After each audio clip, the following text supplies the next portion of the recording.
On va vous faire rêver maintenant, avec une valorisation du patrimoine bâti, avec des lumières qui vont vous enchanter, avec son créateur Thierry Chenaveau. Bonjour Thierry. Bonjour Christophe. Comment allez-vous? Très bien, merci. Vous aussi? Moi je vais super bien ce matin parce qu'on parle de belles choses, d'initiatives positives et de choses qui sont nées dans notre région comme les enluminures. Vous en êtes à l'origine, vous êtes de Limoges, c'est vous qui avez créé les enluminures.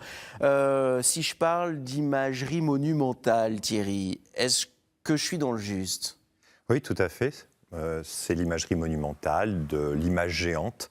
Une conception qui permet de magnifier du patrimoine bâti, architectural, que ce soit un musée, une église, une abbaye, un château, que sais-je, et de le magnifier par l'image, la lumière, et d'y apporter, si possible, parce que c'est quelque chose qui est un peu récurrent dans mon travail, une histoire aussi, c'est-à-dire pas s'arrêter au patrimoine bâti, architectural, mais Bien aussi sûr. le patrimoine culturel, historique.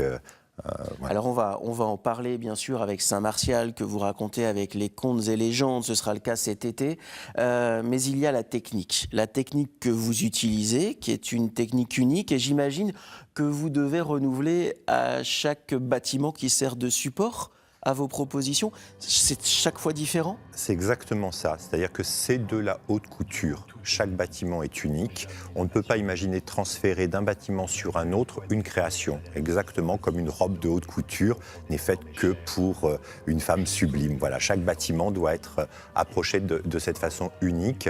On a, un peu comme d'ailleurs dans la haute couture ou la joaillerie, on crée un patron qui est une image du bâtiment, par une rapport au mire. bâtiment. Voilà. Alors là, on voit évidemment la proposition de spectacle, de manifestation de l'année dernière autour de Saint-Martial.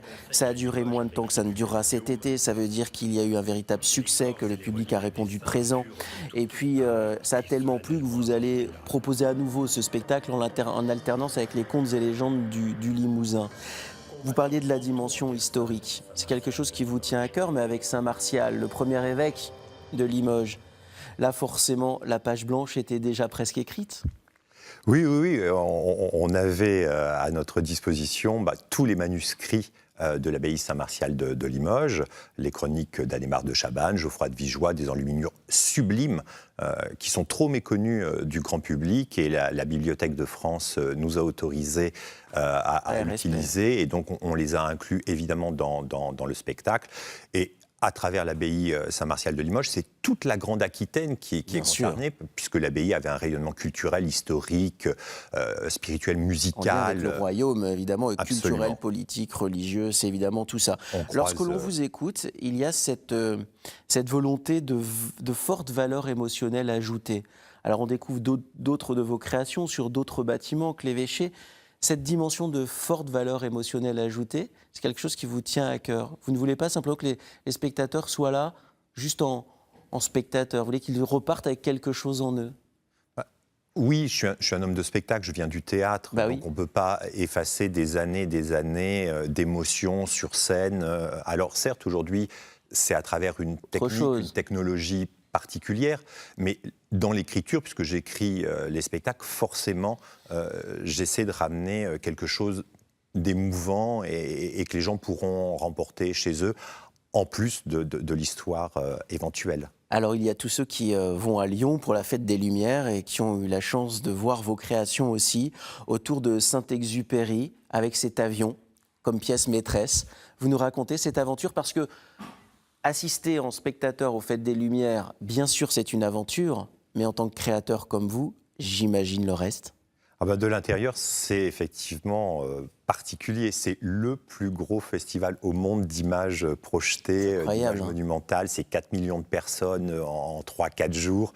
Donc c'est énorme. Et c'est vrai que l'aventure de ce petit avion, le Simoun 635 de Saint-Exupéry, qu'on a fait reconstruire grandeur nature et qu'on a ensuite mappé avec de l'image vidéo donc qui défile à 360 degrés. Donc c'était une vraie prouesse technologique parce que pour que tout soit raccord dessus, dessous, les ailes, voilà. Et le contenu contenu, c'est une allégorie de la vie et de l'œuvre de Saint-Exupéry. Alors cet été, ce sera Saint-Martial sur la façade de l'évêché, autour de 22h30 quand la nuit sera tombée. C'est ça, la nuit. Et puis ensuite, les contes et légendes du Limousin en alternance, un soir sur deux. Alors 22h30 et minuit 30, c'est du 16 juillet au 30 juillet. Autant vous dire que si vous passez par le Limousin ou tous ceux qui nous regardent d'ailleurs, d'en dehors de la Nouvelle-Aquitaine, traversez Limoges, arrêtez-vous dans le jardin de l'évêché. Ça va être une très très belle soirée. Vous allez passer et vous aurez une pensée pour Thierry Chenavot qui a un talent gros comme ça. Vous aviez toute votre place sur le canapé de 9h50. Merci à vous. Merci beaucoup Très bel Thierry. été. Merci et continuez comme ça parce que nous faire rêver, c'est exactement ce qu'on aime.